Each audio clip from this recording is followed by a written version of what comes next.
It is evident how the first generation 4680 battery and the second generation differ fundamentally from one another. From the top, not much is visible, but the bottom shows a big difference. In the first generation, the principal vent function is provided by a small pop rivet device, whereas in the second generation, the material is covered by a ball bearing. The first generation has extra parts within, like a copper tab at the bottom that gathers everything and connects electrically to the container. The Gen 2 version no longer has this copper tab. Instead, tiny welds that are visible on the battery have taken its place. We found that although some cells had 12 welds, others only had 9, this variation shows how the design has evolved, possibly enhancing the battery's performance and structural stability. We're getting an inside peek at the Tesla Cybertruck state-of-the-art battery technology on today's episode. Come along with our specialists Sandy, Munro, and Tom as they break down the 4680 battery, providing you with an up-close look at the advancements that will power electric cars in the future.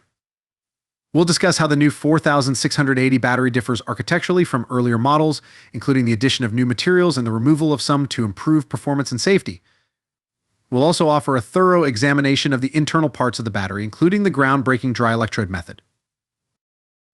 As we explore the inner workings of Tesla's most recent electric miracle, be sure to tune in to Tesla Stock News to keep informed about all things connected to battery technology and electric vehicles. Now let's investigate what is within these robust cells that drive the Cybertruck. Today, Sandy, Munro, and Tom, our experts, go deeply into the field of battery technology. Notably, Tom is the only one with gloves on because everyone else has ran out. Tom will handle all the battery components as the expert in charge today, emphasizing the need to take safety precautions when handling dried chemicals and battery dust substances you really don't want to swallow or breathe in. They have improved their ventilation system to keep the air clean in order to counter these possible risks. After the demonstration, these batteries are handled very little and are swiftly put back into safe storage. We would like to remind everyone who watches this activity that it is not an experiment that should be repeated at home. It's not something that should be handled by amateurs or the weak of heart it demands professional management. Expert Dr. Tom will begin the talk by going over the fundamentals of batteries, including anodes, cathodes, and collectors. Additionally, he will contrast the most recent model of batteries with the older 4680 type, explaining the differences between the two. Sandy has shown off a cell from the 2022 Model Y structural pack, in addition to removing cells from a Cybertruck battery. The Cybertruck's battery is noteworthy for being fully charged, which is uncommon in the industry and underscores its inventive extraction method. However, not all extracted cells are evaluated because of safety issues, including small leaks or damage from the extraction process. For electrical testing, only the best conditioned cells are chosen in keeping with their dedication to quality and safety. Its commitment to improving battery technology, as well as protecting the well-being of its employees and clients, is demonstrated by the stringent selection procedure they employ. Sandy, Munro highlights a noteworthy modification in the new generation battery's architecture, emphasizing the removal of the conventional copper tab located at the bottom. In the past, this tab was essential for connecting and enabling the electrical connections to the battery container. The removal of this element indicates a change to a design that is more simplified. Small welds have been added to take its place and provide the same purpose. By lowering the amount of components involved, these welds not only preserve the required electrical connectivity, but also help create a structure that is more efficient. By reducing the number of possible failure spots, this component count reduction not only makes the manufacturing process simpler, but may also improve the battery's durability and reliability. Furthermore, compared to the bulkier copper tabs, the use of welds lowers resistance inside the electrical connections, increasing the battery pack's overall energy efficiency. As part of their continuous attempts to advance battery technology, Tesla is optimizing this design in an effort to lower prices, boost production scalability, and enhance battery performance in its electric vehicles. By incorporating these changes, Tesla is pushing the limits of battery technology and redefining efficiency and energy density for the electric vehicle industry. During their thorough inspection, they found differences in the battery's weld patterns. There are 9 welds in some compartments and 12 in others. This distinction is not merely a small adjustment, rather, it is an evolution in design that could enhance the battery's performance and structural integrity. The painstaking application of these welds through the end cap, centered on a ball bearing at the core, and direct welding to the cap eliminates the requirement for the intermediate devices included in batteries from the first generation.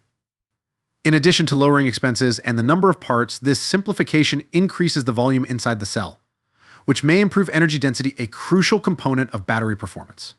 In order to give you, the viewers, authentic and verifiable information, our experts are eager to evaluate the audacious claims made by Tesla claiming advances in energy density.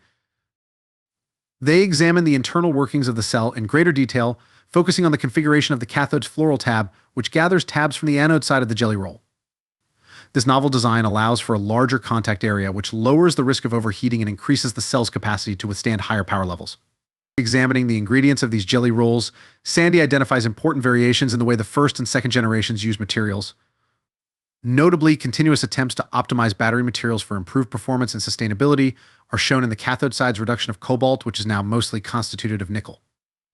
A significant proportion of synthetic graphite was used in the Gen 1 cells, and the current generation may still use materials similar to those used in the previous generation. Sandy, Munro, and Tom stress the importance of the separator in battery technology as they wrap up their thorough investigation. Although the separator can seem like an ordinary part at first, it is actually very important to the battery's operation and safety. The cathode and anode, the two main reactive components of the battery, are positioned between this thin layer, which is frequently composed of a porous polymer. The separator's main job is to keep the cathode and anode from coming into direct contact, which could cause electrical shorts and disastrous battery failures. It is designed to endure the operational demands of the battery and hold its integrity for the course of the battery's life, despite its thinness. The separator successfully reduces the possibility of short circuits, which are hazardous and may cause serious malfunctions or fires. This is accomplished by maintaining the distance between the electrodes. The separator also makes it easier for the ions in the battery to travel, which is vital. It permits ions to move through the electrolyte, a conductive chemical medium, from one side of the battery to the other. In order for the battery to store and release energy during its cycles of charging and discharging, ion transfer is essential. Because of its porous structure, the separator can effectively carry out this task while preventing any physical contact between the electrodes. Therefore, by permitting ion movement, this component not only enhances the battery's electrical performance, but also serves a defensive purpose by guaranteeing the physical separation of the battery's reactive components. Because of its two purposes, the separator plays a crucial role in the efficiency and safety of contemporary batteries, underscoring its significance in the architecture of the battery as a whole. Sandy and Tom stress the significance of these technological developments and how they could completely transform the electric vehicle market. Their knowledgeable analysis makes sure the audience is aware of these significant advancements by offering insightful commentary on how battery technology has evolved over time. On Munro Live, Sandy, Munro, and Tom continue their in-depth analysis with a focus on the battery separator. Even if it seems to be fairly identical to earlier iterations, our specialists are carrying out in-depth examinations to verify any minor variations. Another important component, the electrolyte, is also being examined. They've been watching it attentively, but they haven't done a thorough investigation to find any possible variations yet. Keeping an eye on the cathode, or positive terminal, it resembles earlier models nearly exactly with its dime-shaped tab and rubbery gasket on top, but Sandy observes that from casual study, the Cybertruck's battery component appears to be a little more delicate. Although it has been difficult to extract cells for testing without creating leaks or dents, more thorough testing is confidently planned because of their shown skill. Our specialists go over the fundamentals of lithium-ion battery mechanics and explain how batteries charge and discharge. Ions are gathered at the anode, which is usually composed of graphite, during charging, and they return to the cathode to provide power during discharge. The battery's functionality and longevity depend on this cycle. One important finding from their investigation is that the next generation cell's anodes have silicon, which was not present in the Gen 1 versions. This modification probably helps to raise energy density, which is a crucial component of battery performance.